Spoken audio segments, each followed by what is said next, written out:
Good evening. Market വ്യൂവിന്റെ closing ബെല്ലിലേക്ക് എല്ലാ പ്രേക്ഷകർക്കും സ്വാഗതം. ആദ്യം ഹെഡ്ലൈൻസ്.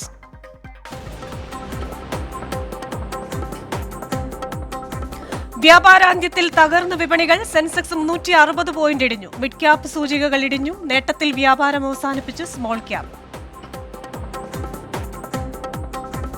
മൂന്നാം പാദത്തിൽ പഞ്ചാബ് നാഷണൽ ബാങ്കിന് 3 ഇരട്ടി ലാഭം രേഖപ്പെടുത്തിയത്. 2223 കോടിയുടെ ലാഭം.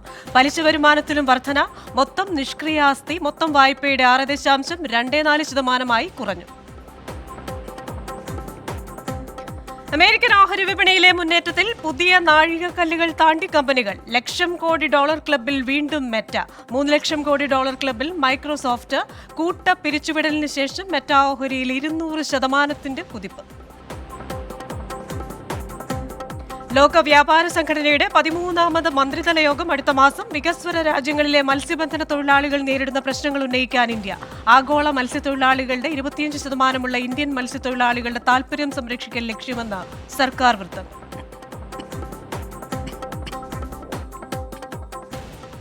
കേന്ദ്ര സംസ്ഥാന ബജറ്റുകൾ വരികയാണ്. അതിനിടെയാണ് 47,000 കോടിയുടെ കുടിശ്ശിക കേരളത്തിനുണ്ട് എന്നുള്ള വാർത്തകൾ വരുന്നത്. അതുപോലെ തന്നെ സംസ്ഥാനത്തിന്റെ കടമെടുപ്പ് പരിധി തീർന്നു. സംസ്ഥാനം സുപ്രീം കോടതിയെ സമീപിച്ചിരിക്കുകയാണ്. എന്താണ് ചെയ്യേണ്ടത് ഇക്കാര്യത്തിൽ? കടമെടുപ്പ് പരിധി കൂട്ടിത്തരുമോ, അതുപോലെ തന്നെ വിഹിതം കൂട്ടിത്തരുമോ, ഇത്തരം കാര്യങ്ങളുമായി ബന്ധപ്പെട്ട് കോടതിയിലേക്ക് എത്തിയിരിക്കുകയാണ് സംസ്ഥാനം.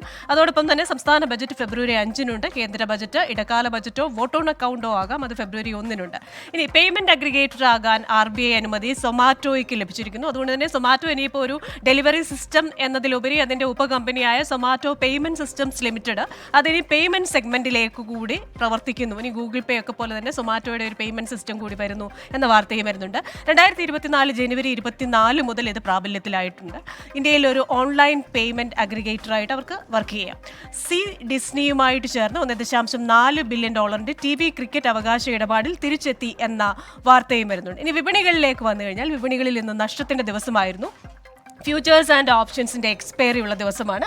നിഫ്റ്റി ദേശീയ ഓഹരി വിപണി 101 പോയിന്റ് ഇടിഞ്ഞ് 21,352 എന്ന നിലയിലാണ് വ്യാപാരം അവസാനിപ്പിച്ചത്. 21,300 എന്നതിൽ താഴ്ന്നില്ല എന്നൊരു നല്ല ഘടകമുണ്ട്. അതുപോലെ തന്നെ നിഫ്റ്റി ബാങ്ക് ആണെങ്കിലും ഉച്ചയ്ക്കൊക്കെ കണ്ട 500 പോയിന്റ് 600 പോയിന്റ് ഇടിവ് എന്നുള്ളത് ലഘൂകരിക്കപ്പെട്ടു. 216 പോയിന്റ് ഇടിവിൽ 44,866 വ്യാപാരം അവസാനിപ്പിച്ചിരിക്കുന്നത്.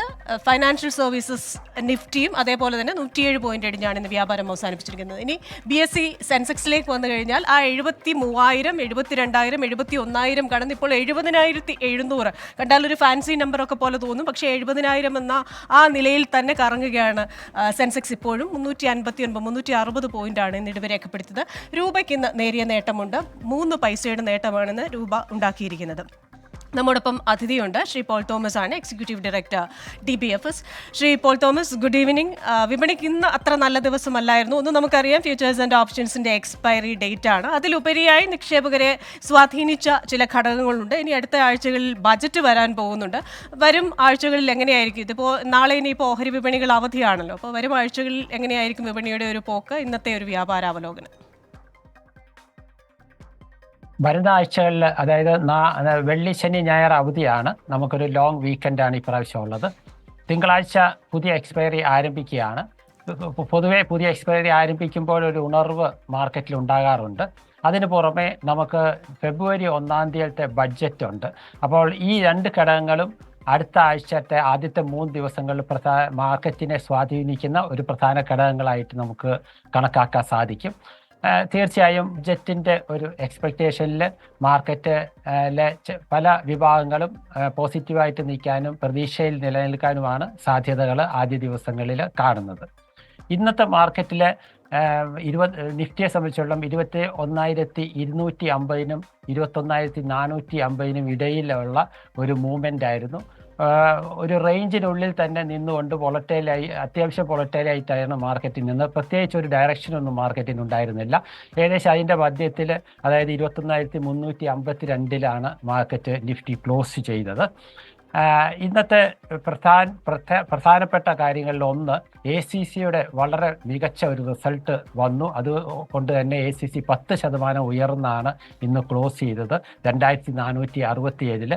അതിൻ്റെ 3-ാം പാദ റിസൾട്ട് വന്നതിനകത്ത് നെറ്റ് പ്രോഫിറ്റ് 378% ഉയർന്ന് 527 കോടിയാണ് കാണിച്ചിരിക്കുന്നത്. വളരെ നല്ലൊരു റിസൾട്ടാണ്. ആ രീതിയിൽ തന്നെ മാർക്കറ്റ് അതിനെ പ്രതിഫലിച്ചു.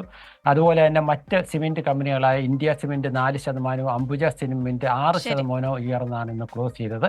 മറ്റൊരു ഇത് ഷുഗർ കമ്പനികളാണ്. ഷുഗർ കമ്പനികളും ഇന്ന് 4 മുതൽ 6% വരെ ഉയർന്ന്, അതായത് Bajaj Hindusthan, EID Parry, Rana sugar, Renuka sugar തുടങ്ങിയ ഷെയറുകളും ഉയർച്ചയിലാണ് ക്ലോസ് ചെയ്തത്. ശരി, thank you Shri Paul Thomas. ഇനി നമ്മൾ ഉറങ്ങി എഴുന്നേൽക്കുമ്പോൾ അമേരിക്കയിൽ നിന്നുള്ള വളർച്ചാ നിരക്ക്, GDP നിരക്കുകൾ വരാനുണ്ട്. ഇതടക്കമുള്ള കാര്യങ്ങൾ അടുത്തയാഴ്ച വിപണിയെ സ്വാധീനിക്കും. മാർക്കറ്റ് വ്യൂവിന്റെ ഈ എപ്പിസോഡ് ഇവിടെ പൂർണ്ണമാവുകയാണ്. ഇനി 3 ദിവസം വ്യാപാര അവധിയാണ്. തിങ്കളാഴ്ച രാവിലെ 9:30 വീണ്ടും കാണാം. നമസ്കാരം. ബാക്ക് ടു ഇന്ന്.